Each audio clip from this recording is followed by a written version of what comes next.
as we head into chapter 2, let's talk about a vocabulary word we will hear: garrulous. Garrulous. The sentence will be, he was as tipsy and garrulous as anyone else there. Garrulous means characterized by long-winded or diffuse statements. We'll also be talking about the Dutch East Indies. For a little context, they sought freedom from Dutch rule after 350 years. Indonesia is a country in Southeast Asia that consists entirely of islands, more than 13,500 of them. The islands of Indonesia stretch across more than 3,200 miles of tropical ocean along the equator. And beginning in 1830, the Dutch government forced peasants to grow such export crops as indigo and coffee on much of their land. The Dutch government collected these crops and made large profits from their sale. Indonesians in several areas had long resisted Dutch rule. From 1945 to 1949, there were periods of fighting and the series of truces. For the many people of Indonesia, the revolution strengthened their belief in nationalism and their sense of Indonesian identity. Under pressure from the United States and the UN, the Dutch finally agreed to grant independence to the Dutch Indies, and the Netherlands formally recognized Indonesia's independence on December 27, 1949. We'll also read about gibbons. There will be gibbons in chapter 2. Gibbons are the smallest of all of the apes. It lives in the forests of Southeast Asia, and there are several species of gibbons. All of them have long arms and legs, but no tail. A gibbon weighs about 15 pounds and stands about 3 feet high. It ranges from black to pale brown. So, God's Smuggler, chapter 2, the yellow straw hat. One afternoon in the summer of 1945, several months after liberation, I came into the house and was met by my little sister Geltje with the news that my father wanted to see me. "He's in the garden," she said. I walked through the dark kitchen and out into the cabbage patch, blinking my eyes against the bright sunlight. Papa, hoe in hand, klompen on his feet, was bent over his cabbages, working the little weeds out with patient tenderness. I circled so as to stand in front of him and shouted, "You wanted to see me, Papa?" Papa straightened up slowly. "You're 17 years old, Andrew."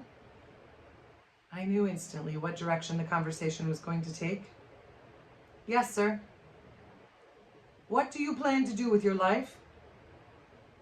I wished his voice didn't have to be so loud, and mine in answering him. "I don't know, Papa." Now Papa was going to ask me why I didn't like smithing.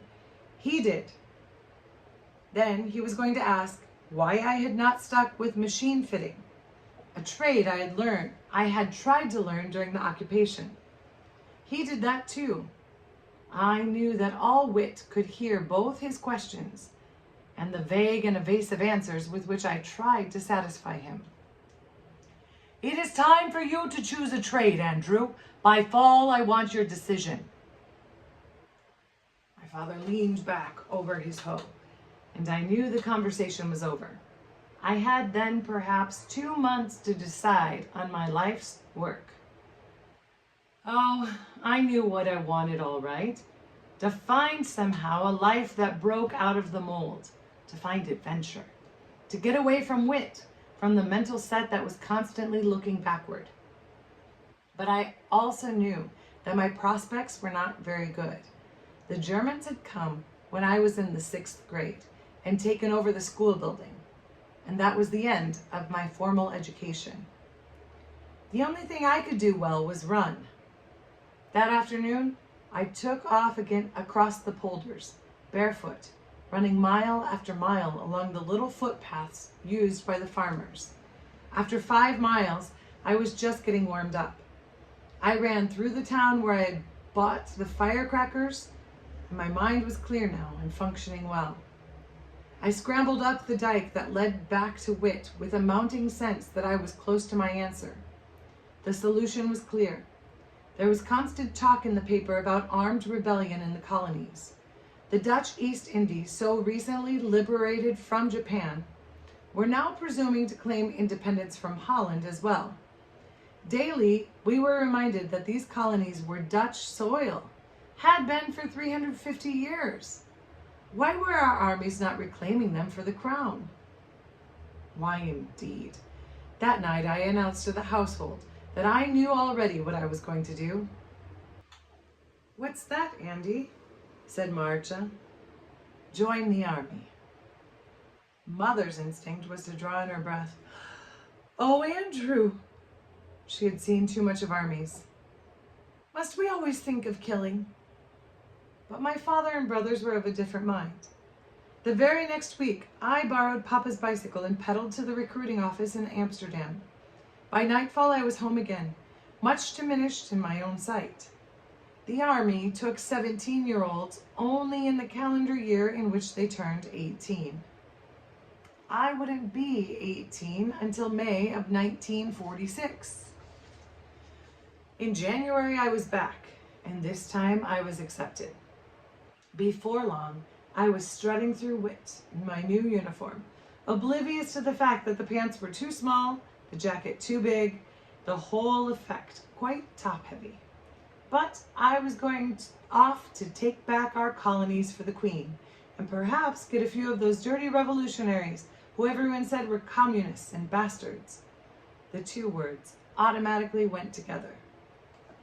The only people who did not respond with applause were the Wetstras. I walked, top-heavy, past their house. "Hello there, Andy." "Good morning, Mr. Wetstra. How are your mother and father?" Was it possible he did not see the uniform? I turned so that the sun glinted from my shiny brass belt buckle. At last I blurted, "I've joined up, you know. I'm going to the East Indies." Mr. Wetstra leaned back as if to see me better. "Yes, I see. So you're off for adventure.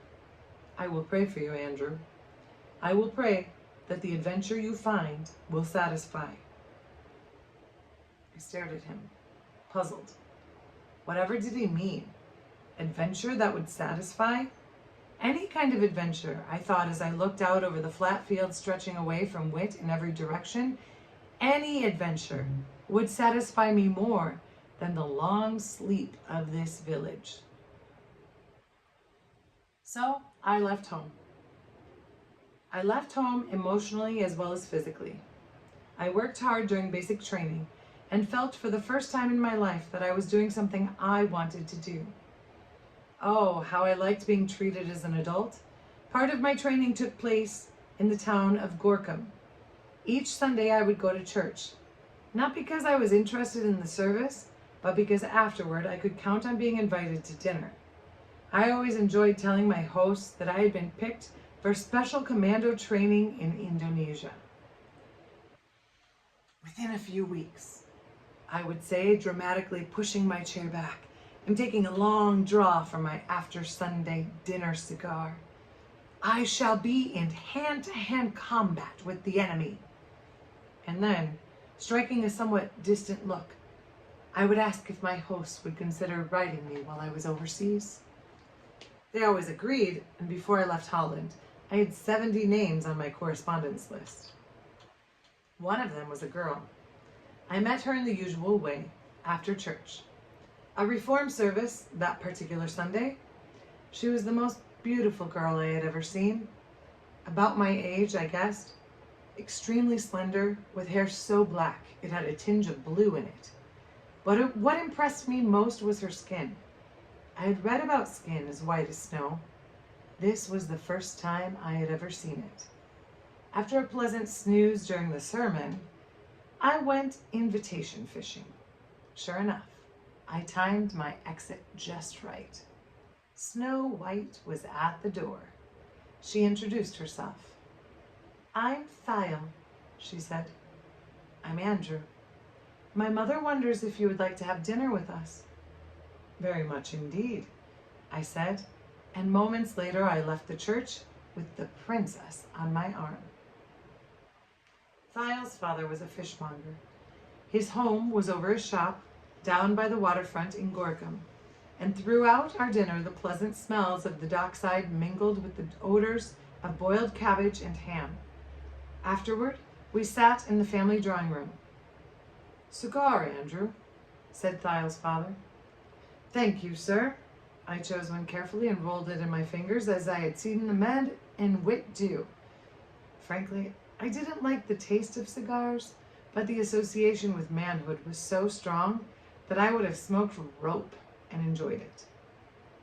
Throughout the coffee and cigars, Thiel sat with her back to the window, the strong midday sun making her hair more blue than ever.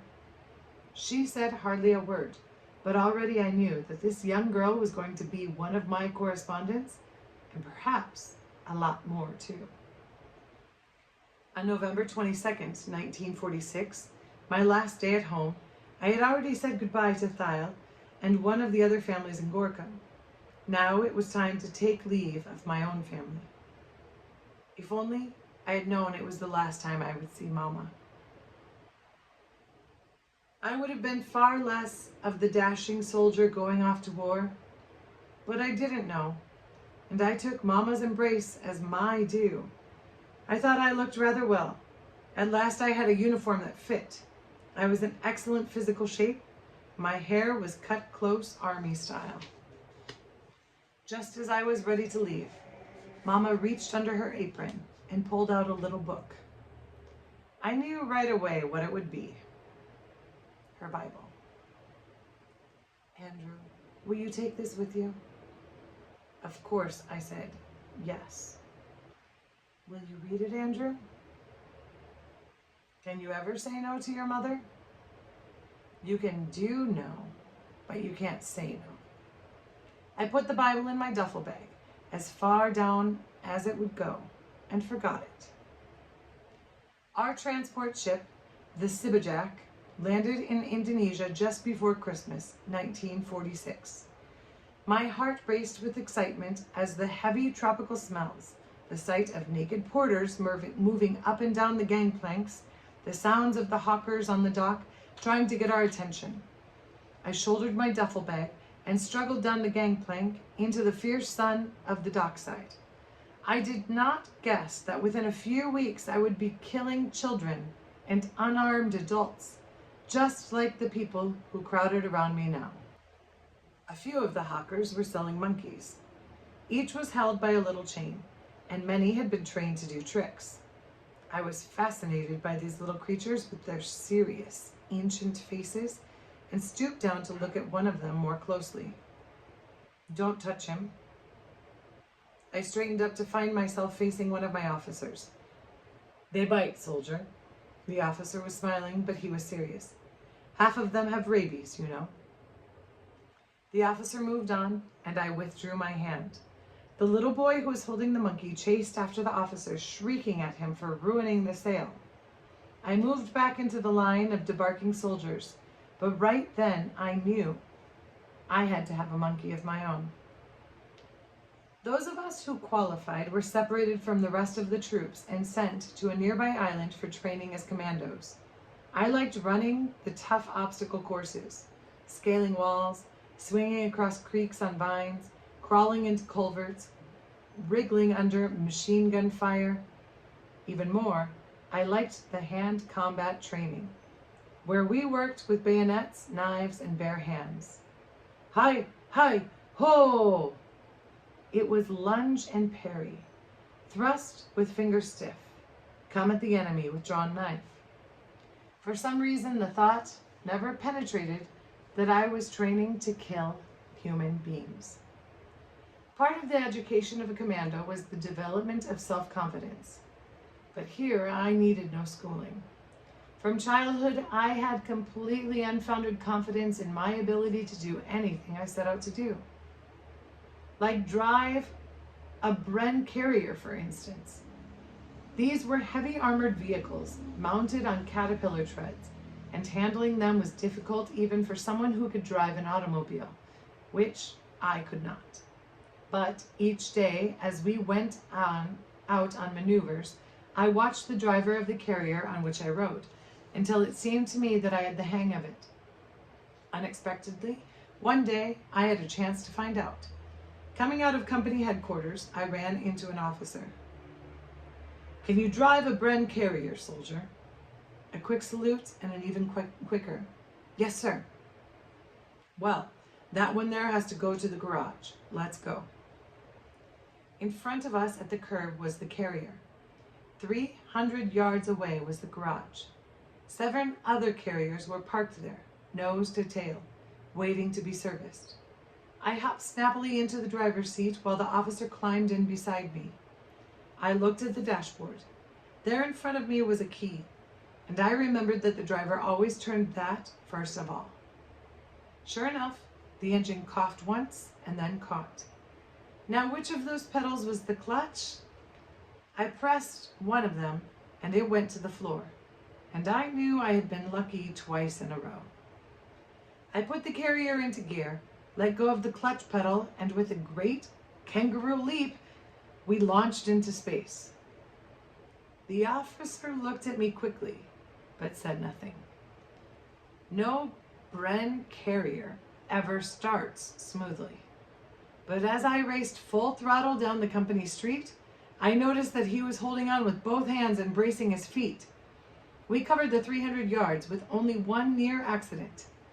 A sergeant who discovered on the spot how great were his powers of flight. And then we came to the line of carriers, and I knew that I was in trouble. I didn't know where the brake was. Arms flailing and feet flying, I tried every button and lever I could find. Among the things I pushed was the accelerator, and with one last surge of power, we plowed into the row of Bren carriers parked at the curb. All 7 of them bucked forward, each slamming against the other, until we came to rest, hissing and smoking, our engine at last dead. I looked at the officer. He stared straight ahead of him, his eyes large, sweat pouring down the sides of his face. He got out of the car, crossed himself, and walked away without once turning to look at me.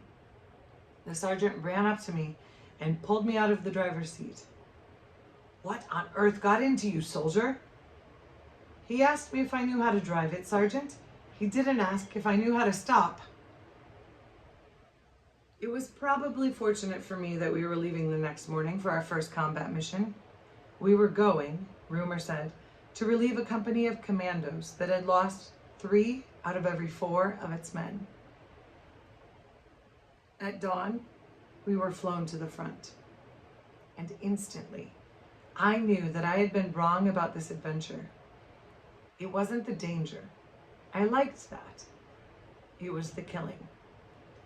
Suddenly, targets were no longer pieces of paper stuck up on an earth background. They were fathers and brothers like my own. Often our targets weren't even in uniform. What was I doing? How had I gotten here? I was more disgusted with myself than I had ever imagined possible. And then, one day, the incident occurred that has haunted me all my life. We were marching through a village that was still partially inhabited. This made us bold, for we did not think the communists would mine a village in which people were still living. Anti-personnel mines were a thing we feared most in the world. They kept us in a state of perpetual fear, lest these jumping, emasculating instruments should explode and leave us groveling and crippled for life. We had been in combat daily for more than 3 weeks, and the nerves of everyone in our unit were on edge. When about halfway through this peaceful-looking village, we stepped into a nest of mines. The company went berserk. Without orders, without reasoning, we simply started shooting. We shot everything in sight. When we came to ourselves, there was not a living thing in the village. We skirted the mined area and walked gingerly through the desolation we had created. At the end of the village, I saw the sight that was to send me nearly mad. A young Indonesian mother lay on the ground in a pool of her own blood, a baby boy at her breast. Both had been killed by the same bullet. I think I wanted to kill myself after that. I know that in the next 2 years I became famous throughout the Dutch troops in Indonesia for my crazy bravado on the battlefield. I bought a bright yellow straw hat and wore it into combat with me. It was a dare and an invitation. "Here I am," it said, "shoot me." Gradually, I gathered around me a group of boys who were reacting as I did, and together we invented a motto that we posted on the camp bulletin board. "Get smart, lose your mind." Everything we did those 2 years, whether on the battlefield or back at the rest camp, was in extremes. When we fought as madmen. When we drank until our reason left us. Together we would weave from bar to bar, hurling our empty gin bottles through the display windows of the local stores. When I woke up from these orgies, I would wonder why I was doing these things, but the question never got an answer. It occurred to me once that perhaps the chaplain might be able to help. They told me I could find him at the officer's bar, and when I did, he was as tipsy and garrulous as anyone there. He stepped outside to see me, but when I told him why I had come, he laughed and told me I'd get over it. "But if you want, come to services before you fight next time," the chaplain said. "That way you can kill a man in a state of grace." He thought the joke was very funny. He went back inside to repeat it to the others. So I turned to my pen pals. I had kept up with all of the people I had promised to write, and now I ventured to share my confusion with a few of them. In essence, they all wrote back the same thing. "You're fighting for your country, Andrew, so the rest doesn't count." One person alone said more than this. Thiel. Thiel wrote to me about guilt. That part of her letter spoke straight to my own wretchedness. But then she went on to talk about forgiveness. And there, she lost me. My sense of guilt was wrapped around me like a chain, and nothing I did, drinking, fighting, writing letters, or reading them, nothing seemed to ease its stranglehold upon me. And then one day, when I was on leave in Jakarta, walking through the bazaar, I spotted a little gibbon tied to a tall pole. He was sitting on top of the pole eating some fruit, and as I went by, he jumped onto my shoulder and handed me a section of orange. I laughed, and that was all it took for the excellent Indonesian salesman to come running. "Sir, the monkey likes you." I laughed again.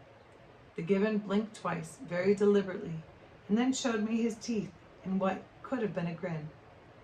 "How much?" And that is how I came to acquire a monkey. I took him back to the barracks with me. At first, the other boys were fascinated. "Does he bite?" "Only crooks," I said. It was a senseless remark meaning nothing, but no sooner had I said it than the monkey jumped out of my arms, swung along the rafters, and landed, of all places in the room he could have chosen, on the head of a heavy-set guy who had been winning more at poker than averages allowed. He crabbed sideways, flailing his arms, trying to knock the monkey off his head. The whole barracks was laughing. "Get him off me!" John Zwart shouted. "Get him off!" I reached out my hand and the monkey ran to me. John smoothed his hair and tucked in his shirt, but his eyes were murderous. "I'll kill him," he said quietly. So on the same day, I gained one friend and lost another. I hadn't had the monkey many weeks before I noticed that his stomach seemed to be hurting. One day, while carrying him, I felt what seemed like a welt around his waist. I put him down on the bed and told him to lie still. Carefully, I pulled back the hair until I saw what it was. Evidently, when the gibbon had been a baby, someone had tied him with a piece of wire and never taken it off. As the monkey grew, the wire became embedded in his flesh. It must have caused him terrible pain. That evening, I began the operation. I took my razor and shaved off the monkey's hair in a 3-inch wide swathe around his middle. The uncovered welt was red and angry looking. While the other boys in the barracks looked on, I cut ever so gently into the tender flesh until I exposed the wire. The gibbon lay with the most amazing patience. Even when I hurt him, he looked at me with eyes that seemed to say, "I understand." Until at long last, I was able to pull the wire away. Instantly, he jumped up, did a little cartwheel, danced around my shoulder, and pulled my hair, to the delight of all the boys in the barracks, except John. After that, my gibbon and I were inseparable. I think I identified with him as strongly as he with me. I think I saw in the wire that had bound him a kind of parallel to the chain of guilt still so tight around myself, and in his release the thing I too longed for. Whenever I was not on duty in the daytime, I would take him with me on long runs into the forest. He loped along behind me until he grew tired. Then with a sprint he would dash forward, jump up, and hang onto my shorts, where he would cling until finally I picked him up and put him on my shoulder. Together we would run for 10, 15 miles until I would fling myself down on the ground to sleep. Almost always there were monkeys in the trees overhead. My little gibbon would race into the treetops to swing and chatter with the others. The first time this happened, I thought I had lost him. But the minute I stood up to start back, there was a shriek in the branches overhead, a rustling of leaves, and with a thud, the gibbon was back on my shoulder. One day when, laughing and tired, I bore him back into camp, I found a letter waiting for me from my brother Ben. He went on and on about a funeral. It was only slowly that I realized it was Mama's. Apparently a telegram had been sent, but it had never come. I knew that I was going to cry. I gave the monkey some water, and while he was drinking, slipped away from camp. I didn't want even the gibbon with me. I ran and ran until my side throbbed in pain, knowing suddenly how very alone I must always be without her. And it was that week that John Swart took his revenge on the monkey. One evening, I came in from guard duty to be met with the news. "Andy, the little monkey's dead."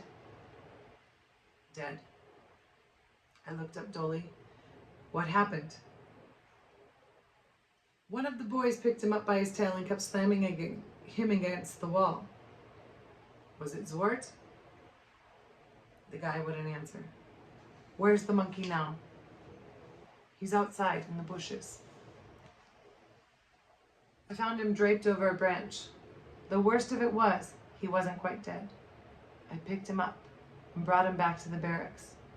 His jaw was broken. A great hole gaped in his throat. When I tried to give him water, it ran right out the hole. John Zwart watched me warily, preparing for a fight. But I didn't fight.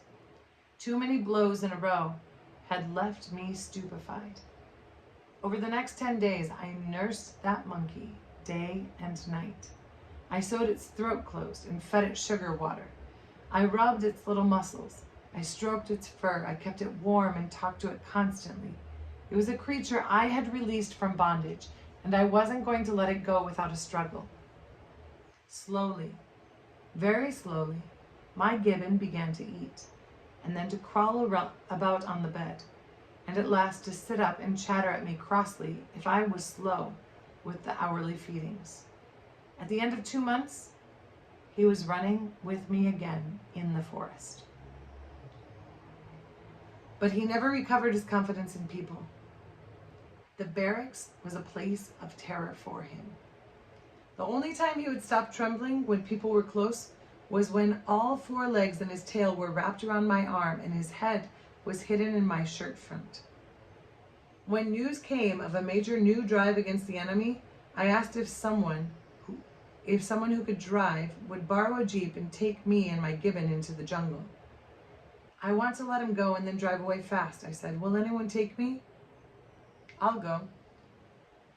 I turned around. It was John Zwart. I held his eye for a long time, but he did not blink. All right. As we drove into the jungle, I explained to the monkey why I could no longer keep him. At last we stopped. As I put the little gibbon on the ground, his wise little eyes stared into mine with what looked like comprehension. He did not try to jump back into the jeep. As we pulled away, he sat there on the ground, staring after us until we were out of sight.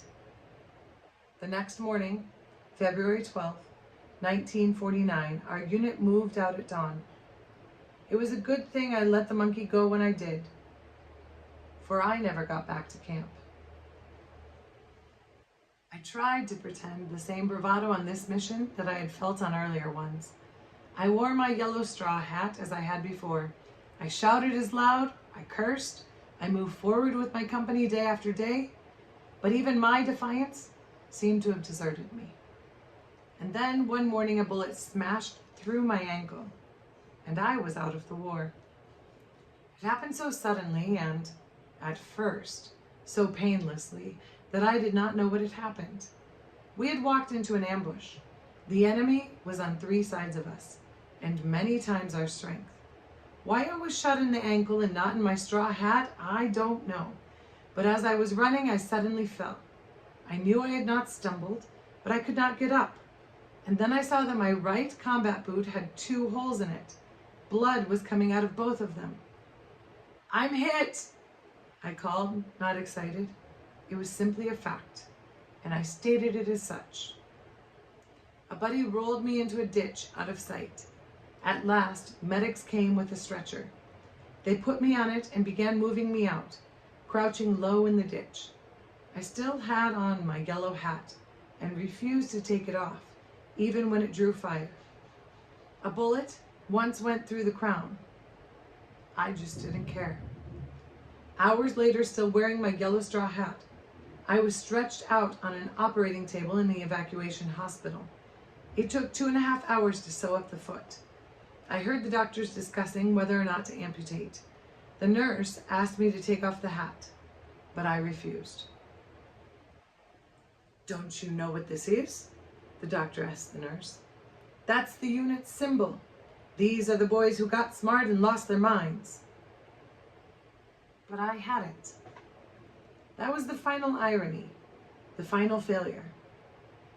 I hadn't even managed to get my brains blown out, just a foot. Somehow, in all my furious self-destructiveness, I had never considered this possibility. I had always seen myself going down in a blaze of contempt for the whole human farce.